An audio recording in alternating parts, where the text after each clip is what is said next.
परिवारवाद पर सम्राट चौधरी जी बोले ये थोड़ा सा असहनीय है या सुनने लायक नहीं है। सम्राट चौधरी जी पुत्र हैं शकुनी चौधरी जी के। शकुनी चौधरी जी अपने आप में एक दिग्गज नेता रहे हैं इतिहास में, और बिहार की राजनीति में उनका बहुत बड़ा योगदान है राजनीति को संचालित करने में, इससे पीछे हट नहीं सकते हैं। और उसके एक पुत्र हैं सम्राट चौधरी जी। सम्राट चौधरी जी यानी कि नेता के बेटे हैं और नेता बने हुए हैं। तो इस हिसाब से परिवारवाद का इससे अच्छा परिभाषा और क्या हो सकता है। नेता का बेटा ही नेता बनेगा, राजा का बेटा ही राजा बनेगा, यही तो परिवारवाद है, वंशवाद है। अब इस पर यदि प्रशांत किशोर जी के बारे में कुछ बोलते हैं सम्राट चौधरी जी, तो ये असुननीय है। क्यों है? क्योंकि प्रशांत किशोर जी के पिताजी एक डॉक्टर थे, शायद हाँ एक डॉक्टर थे, और जी प्रशांत किशोर जी पॉलिटिकल स्ट्रेटेजिस्ट बने। इनके पिताजी के पेशा से इनके पेशे का कोई मेल मिलाप नहीं है। तो इस हिसाब से इनमें दूर दूर तक कोई परिवारवाद का जड़ दिख नहीं रहा है।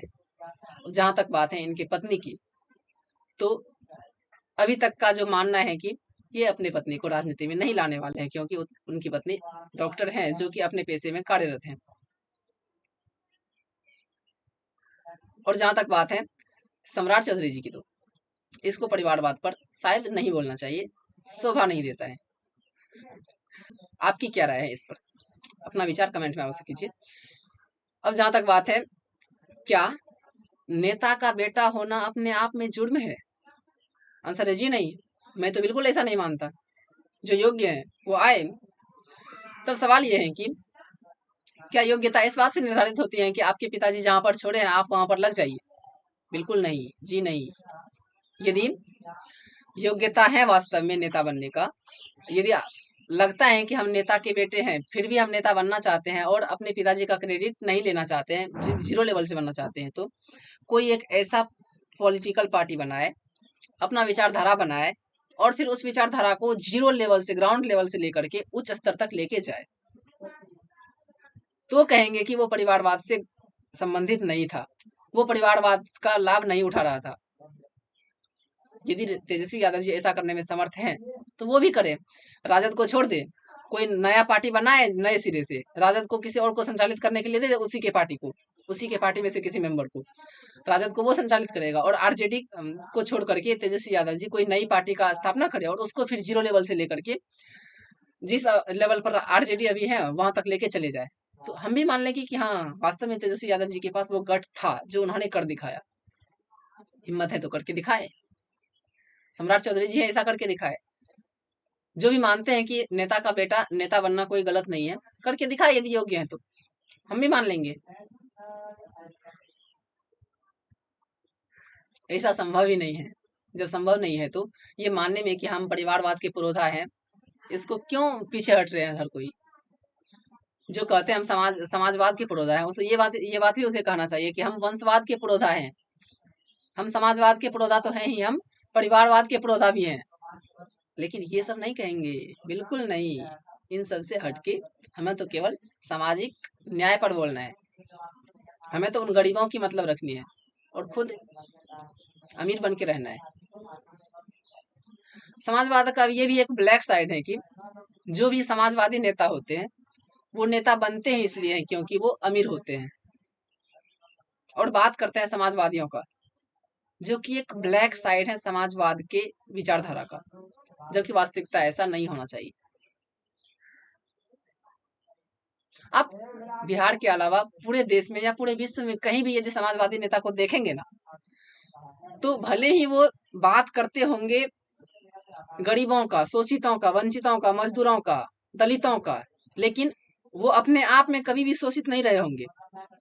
वो अपने आप में वर्तमान समय में जैसा जीवन जी रहे हैं, शायद वो जीवन पूंजीवादी से भी अच्छा है।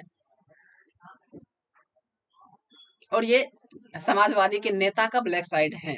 आप चाहें तो अपने आसपास या फिर राज्य में, देश में देख सकते हैं, जो भी समाजवादी नेता है उसके पास कितनी संपत्ति है, उसके पास कैसी लाइफ स्टाइल है, वो किन लोगों की बात करते हैं और उनकी लाइफ स्टाइल कैसी है,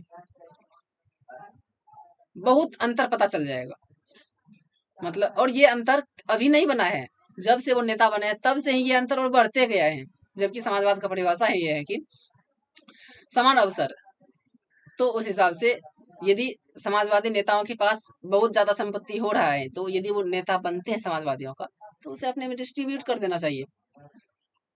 जैसे कि पिछले कुछ दिन में देखा गया था, पप्पू यादव जी कर रहे थे, उसके पास जैसे भी पैसा आया बस उन्होंने डोनेट करना शुरू किया। आपका उसका एक वीडियो वायरल हुआ था जिसमें कि वो बाढ़ पीड़ितों को कुछ मदद कर रहे हैं। तो हाँ, ये समाजवाद का परिभाषा है, इसको मानना भी चाहिए लोगों को, समाजवाद का ये परिभाषा है। हाँ, अब इसमें बांटने का तरीका अलग अलग हो सकता है, पैमाना अलग अलग हो सकता है, वो ठीक है। लेकिन क्या कभी तेजस्वी यादव जी को ऐसे मदद करते देखे? आंसर है नहीं। समाजवाद का जो विचारधारा है वो हृदय में होता है, मुंह पे नहीं। यदि मुंह पे हुआ भी और हृदय में नहीं है तो उस विचारधारा का कोई मतलब नहीं रह जाता है, वो कभी भी ग्राउंड स्तर पर लागू हो ही नहीं पाएगा। क्योंकि जहां बात है खुद के धन अर्जित करने की, वहां गरीब थोड़ी पीछे से, मतलब गरीब थोड़ी नजर आएंगे दिमाग में, नहीं आएंगे। हाँ, तब इसमें समाजवाद एक अच्छा टर्म है, सामाजिक न्याय के लिए बहुत आवश्यक है और ये होना भी चाहिए। तो उस हिसाब से फिर समाजवाद का नेताओं का परिभाषा भी होना चाहिए। ये नहीं कि हम करोड़ों मतलब हजारों करोड़ की संपत्ति का मालिक बन बैठे हैं और बात कर रहे हैं समाजवादियों का, बात कर रहे हैं उन गरीबों का, शोषितों का, वंचितों का, जो कभी ऐसे जिंदगी में आ ही नहीं सकते। यदि ऐसा कर रहे हैं तो वो एक बहकावा है, इस बात को हर लोगों को समझना चाहिए, तभी वो अपने स्थिति को ऊपर लेकर जा पाएंगे। यदि ऐसा नहीं हुआ तो जो भी गरीब शोषित वंचित पीड़ित हैं वो और भी गरीब शोषित वंचित पीड़ित रह जाएंगे, यदि वो ढोंग करने वाले समाजवादियों की बात पर रहे तो, जैसा कि पिछले कुछ वर्षों में हो रहा है। अब नीतीश कुमार जी को ही देख लीजिए, पार्टी में समाजवादी विचारधारा लिख दिया गया है, पर क्या फॉलो हो रहा है? गजब है यार, पूंजीवादी पार्टियों के साथ समर्थन लेकर के सरकार चला रहे हैं, समाजवाद के माँ बहन को एक करके रख दिए हैं। गजब है। खैर, इसमें आपकी क्या राय है? आप अपना विचार अवश्य प्रकट करें कमेंट के द्वारा।